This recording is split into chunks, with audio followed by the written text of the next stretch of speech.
Good morning, good afternoon, good evening. This is Alan Burgos from the hashtag Walk with Lan channel. Welcome and welcome back to our channel. Let us just honor our subscribers. They are now 5,772 subscribers. Thank you so much. God bless you all.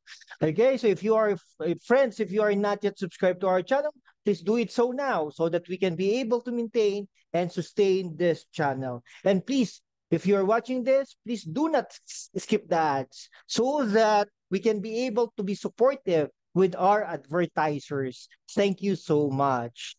Okay, so ngayon, guys, ang pag-usapan naman natin local politics. Okay, local politics tayo, no?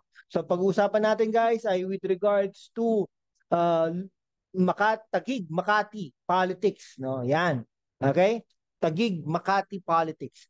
Okay, so binalita po natin sa ating programa, no?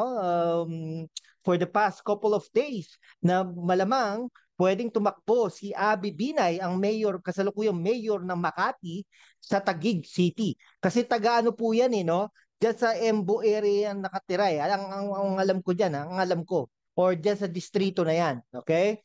Kaya nga, yung asawa niya ay representative ng distrito na yan, kasama yung Embu area. Kaya lang, binalita rin po natin sa ating programa na ang Embu, yung 10 barangays dun sa Embu areas na yan, Embu area na yan, ay napabilang na sa Taguig City. Nagdesisyon na po ang Supreme Court noong 2023 pa, no? Hindi lang ngayon yan ha, last year pa. Kasi last year, umiyak na yan si Abby Binay. Okay? Sinabi na mahal niya ang mga taga-Embu.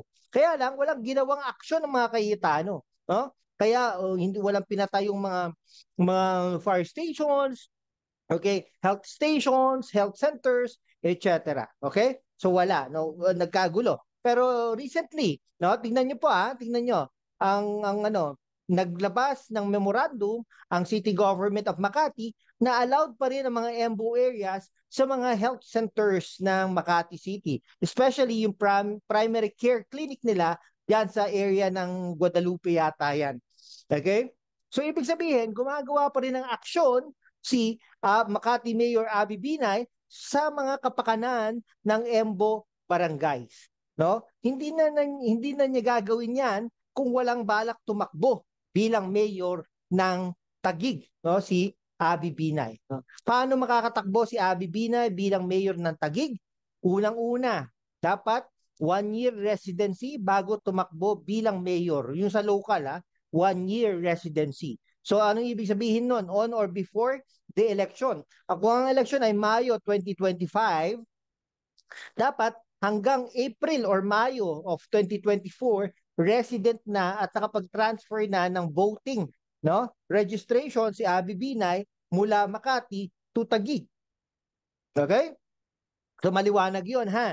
Pangalawa, kung nakapag-file na siya ng residency, nag-transfer na siya ng residency at saka ng voting registration from Makati to Taguig, no? It's time for her to resign as a Makati mayor. Yan po ang aapangan natin hanggang Mayo, mga kaibigan. Pag nag-resign siya bilang mayor ng Makati, nag-transfer siya ng resident, ibig sabihin nun, tutuloy at tatakbo si Abby Binay bilang mayor ng Taguig City. Okay. Ngayon, ano bang mas marami? Hindi ko po alam eh. Yung population ba ng Embu Barangay o yung main Taguig? Kasi ang alam po natin, ang main Taguig, ang talagang ang nagmamayari or ang bailiwick niyan ay mga Cayetano. Okay? Yan, yung Embo, yan, may pag-asa pa talaga si Abby Binay kung mas marami ang mga population nun. So, ibig sabihin, magko-concentrate na lang siya doon sa Taguig City. Pero may mga issues, yan, no, later on, na ibabato ni Cayetano laban kay Abby Binay, no? Saka na lang natin i-discuss yan dito. Pero, ganun po yun, ha? Okay? So, abangan po natin hanggang Mayo, o Abril o Mayo, ano na ba ngayon? Enero pa lang ngayon. Enero, Pebrero, Marso, Abril, no? So Abril, pag naglipat na yan si Abby Binay, ibig sabihin yan ay tatakbo na yan. Okay, now, kung sakali namang hindi tatakbo yan, no, bilang mayor ng Makati kasi ayaw niyang iwan ng Makati at saka yung risk. Pero alam niyo, last term na kasi ni Abby Binay, no, bilang mayor ng Makati. Ngayon, pag tatakbo siya bilang mayor ng Taguig, okay, there is a risk of losing it. Pero ganun din naman, no? So, ako, ang ano ko dyan, it's better for her to take the risk. Anyway, may babalikan pa rin naman siya sa Makati later on, no? Kung ano, no? Nandun ang kanyang asawa, okay? Si Nancy Binay, pwede tumakbo mayor later on. Okay, siya pwede rin siyang tumakbo bilang senador later on. May marami siyang options. Congressman, pwede rin, magpalit sila ng asawa niya. Something like that. So maraming options itong si Abby Binay, mga kaibigan ko. Okay? Now, kung hindi siya tumakbo, mag-i-endorse siya ng pwedeng maging malakas dun sa Embo area at pwedeng maging malakas din dun sa main Taguig area. Sino po ba yung tinutukoy natin? Yung dating mayor po ng Taguig. Yan. Okay? Si Fred Tinga. Okay? Fred Tinga. Basta Tinga yon, Tinga. Okay? Si Tinga po ay dating naging mayor yan. Naging tatlong 3 terms siya eh. 3 terms. Okay? Ang problema lang po dyan, okay? Now, after 3 terms, okay, tumakbo siyang congressman, ano po eh, nagpalit sila, no? Nag-end na, no? Nag-end na yung ano niya, term niya, no? 3 terms na. Tapos si Justice Tinga, no? Yung tatay niya, naging justice kasi niya ng Supreme Court. Okay? Nung yung Justice Supreme Court, nag-retire na yan, bumalik, pero dating naging mayor din po yan ng ano, ng Taguig, no? Yung matandang Tinga, no? Kaya lang, ang problema diyan, nung bumalik yung matandang Tinga sa Taguig, hindi na siya kilala ng mga tao doon, 'di ba? Kasi ilang terms yun eh, no? 9 years na hindi nagpapakita dahil nga justice siya eh, no? Ng Supreme Court. Tapos nung nagpalit sila ng kanyang anak, tumakbo bilang congressman, yung anak, no? Nanalo, okay? Nanalo tapos si matandang Tinga natalo na. Natalo na sa mga Cayetano. Yun po ang katotohanan doon, mga kaibigan ko, no?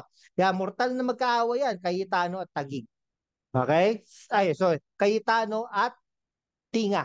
Okay? Tinga, Taguig. Para magkatunog kasi, no? Tinga, Taguig. Anyway, Tinga at Cayetano, mag-aaway na mortal yan sa Taguig City. Okay? So, ganun ang mga options. Ngayon, ang tanong natin, bayan, okay? Tinga o Binay, laban kay Cayetano sa Taguig, sino kaya?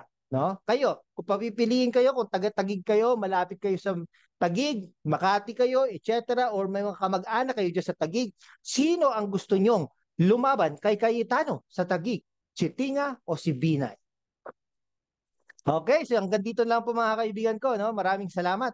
Pakisagot po dyan sa comment section. Kung si Tinga, pakisagot bakit. No? Kung si Binay naman, pakisagot bakit. Okay, so hanggang dito na lang po mga kaibigan ko. Maraming salamat po sa inyo. God bless you all.